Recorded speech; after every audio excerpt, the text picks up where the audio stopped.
in my deep dive into history, I'm realizing how in the zeitgeist of the moment, the lies can prevail, right? In propaganda and the zeitgeist of the era, the intimidation of the ruling class or whoever's in power can use information to their advantage. That is true today. It's happening all around us. There's a zeitgeist that we're in right now. The evolutionary paradigm is one of them. It's like it's like the third rail. Like if you deny, that evolution is a settled science, then you are no longer even a valid intellectual. Right? You're brainwashed, or you're an idiot. But in history, through history, that zeitgeist vanishes, right? The zeitgeist disappears in history, and just the data remains. You can go as an objective observer and look.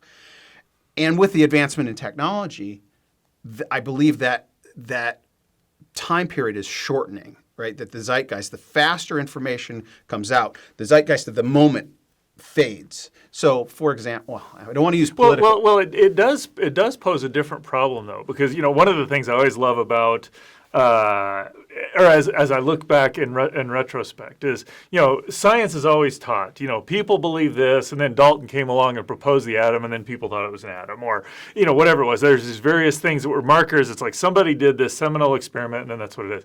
You go back and you look at it, and really, a pretty good description is people thought this way. Somebody came along with a new idea.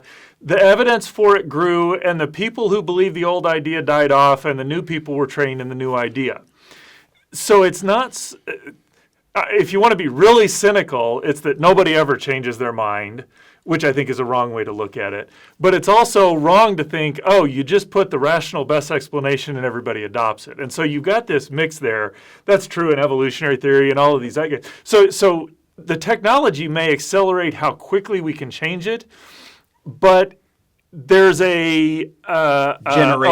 happens with any individual person. I don't know that changes so much, and so that's made an interesting society to live in today, in my assessment. That's a good point.